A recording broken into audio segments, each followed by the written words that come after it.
നമസ്കാരം, കേസ് ന്യൂസിലേക്ക് ഏവർക്കും സ്വാഗതം. പ്രധാന വാർത്തകൾ. അർജന്റീന ഫുട്ബോൾ ഇതിഹാസം ലയണൽ മെസ്സി കേരളത്തിൽ എത്തുന്നത് ആരാധകർക്കുള്ള ഓണസമ്മാനമെന്ന് കായിക മന്ത്രി വി അബ്ദുറഹിമാൻ.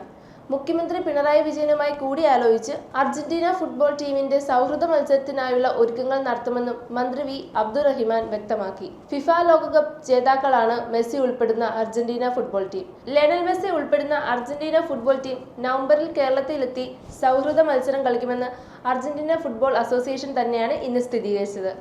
കൊമ്പൻ കിരൺ നാരായൺകുട്ടി ചെരിഞ്ഞു. അസുഖത്തെ തുടർന്ന് കഴിഞ്ഞ ഒരാഴ്ചയായി ചികിത്സയിലായിരുന്നു.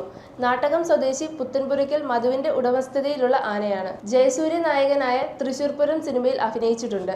പാലാ പുലിയന്നൂർ ആനയൂട്ടിലാണ് അവസാനമായി പങ്കെടുത്തത്. ആനപ്രേമികൾക്കിടയിൽ നിരവധി ആരാധകരുള്ള ആനയാണ് കിരൺ നാരായൺകുട്ടി. ഇന്നലെ ഉച്ചകഴിഞ്ഞ് 2 മണിക്ക് കടയനിക്കാട് സംസ്കാരം നടന്നു. ഇടുക്കി ഉടുമ്പന്നൂരിൽ യുവാവിനെയും യുവതിയെയും മരിച്ച നിലയിൽ കണ്ടെത്തി. യുവാവ് വാടകയ്ക്ക് താമസിക്കുന്ന വീട്ടിലാണ് മൃതദേഹങ്ങൾ കണ്ടെത്തിയത്.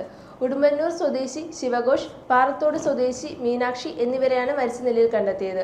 വീട്ടിലെ ഫാനിൽ തൂങ്ങിയ നിലയിലായിരുന്നു ശിവഘോഷിനെ കണ്ടെത്തിയത്. യുവതിയെ മുറിയിൽ മരിച്ച നിലയിലും കണ്ടെത്തുകയായിരുന്നു. പോലീസ് സംഭവ സ്ഥലത്തെത്തി തുടർ നടപടികൾ സ്വീകരിച്ചു. കോഴിക്കോട് രാമനാട്ടുകരയിൽ ബംഗാളി പെൺകുട്ടിയെ കൂട്ടബലാത്സംഗം ചെയ്തു. 15-കാരിയെ 5 മലയാളി യുവാക്കൾ ചേർന്നാണ് ബലാത്സംഗം ചെയ്തത്. പ്രതികൾ ഒളിവിലാണ്. ബംഗാളിൽ നിന്നുള്ള പോലീസ് സംഘം കോഴിക്കോട്ടെത്തി. രാമനാട്ടുകരയിൽ താമസിക്കുന്ന ഇതര സംസ്ഥാന തൊഴിലാളികളുടെ മകളാണ് പീഡനത്തിനിരയായത്. ഓഗസ്റ്റ് 19-നാണ് കേസിനാസ്പദമായ സംഭവം. കൊല്ലം ഒയൂരിൽ വാഹന അപകടത്തിൽ 2 പേർക്ക് ദാരുണാന്ത്യം. നിയന്ത്രണം വിട്ട കാർ മതിലിൽ ഇടിച്ചാണ് അപകടമുണ്ടായത്. റോഡുവിള സ്വദേശി മുഹമ്മദ് അലി, കരിങ്ങൂർ സ്വദേശി അമ്പാടി സുരേഷ് എന്നിവരാണ് മരിച്ചത്. രാത്രി 11:30-യോടെയാണ് അപകടമുണ്ടായത്. ഗുരുതരമായി പരിക്കേറ്റ യുവാക്കളെ ഉടൻ തന്നെ ആശുപത്രിയിൽ എത്തിച്ചെങ്കിലും രക്ഷിക്കാനായില്ല. തിരുവനന്തപുരത്ത് പോലീസുകാരന് കുത്തേറ്റു. വലിയതുറ സ്റ്റേഷനിലെ CPO ആയ മനുവിനാണ് കുത്തേറ്റത്. വീടിന് മുന്നിൽ പാർക്ക് ചെയ്തിരുന്ന ബൈക്ക് മാറ്റണമെന്നാവശ്യപ്പെട്ടതിനെ തുടർന്നുള്ള തർക്കമാണ് കത്തിക്കുത്തിൽ കലാശിച്ചത്. ഗുരുതരമായ പരിക്കേറ്റ ഇയാളെ മെഡിക്കൽ കോളേജ് ആശുപത്രിയിൽ പ്രവേശിപ്പിച്ചു. കൂത്താട്ടുകുളത്ത് ബാറിൽ സംഘർഷം. രാത്രി 8 മണിയോടെയായിരുന്നു സംഭവം. എയർഗൺ കൊണ്ട് തലക്കടിക്കുകയായിരുന്നു.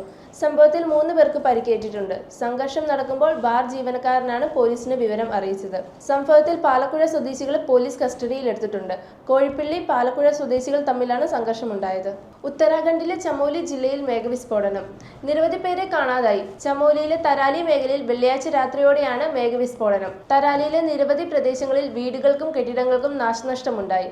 സ്ഥലത്ത് സംസ്ഥാന ദുരന്ത നിവാരണ സേനയും പോലീസും ചേർന്ന് രക്ഷാപ്രവർത്തനം നടത്തിവരികയാണെന്ന് ഉത്തരാഖണ്ഡ് മുഖ്യമന്ത്രി പുഷ്കർ സിംഗ് ധാമി അറിയിച്ചു. ന്യൂയോർക്കിൽ ബസ് അപകടത്തിൽ 5 മരണം. നിരവധി പേർക്ക് പരിക്കേറ്റു. വിനോദസഞ്ചാരികളുമായി പോയ ബസ്സാണ് അപകടത്തിൽപ്പെട്ടത്. അപകടത്തിൽപ്പെട്ടവരിൽ ഏറെ പേരും ഇന്ത്യ, ചൈന, ഫിലിപ്പീൻസ് സ്വദേശികളാണ്.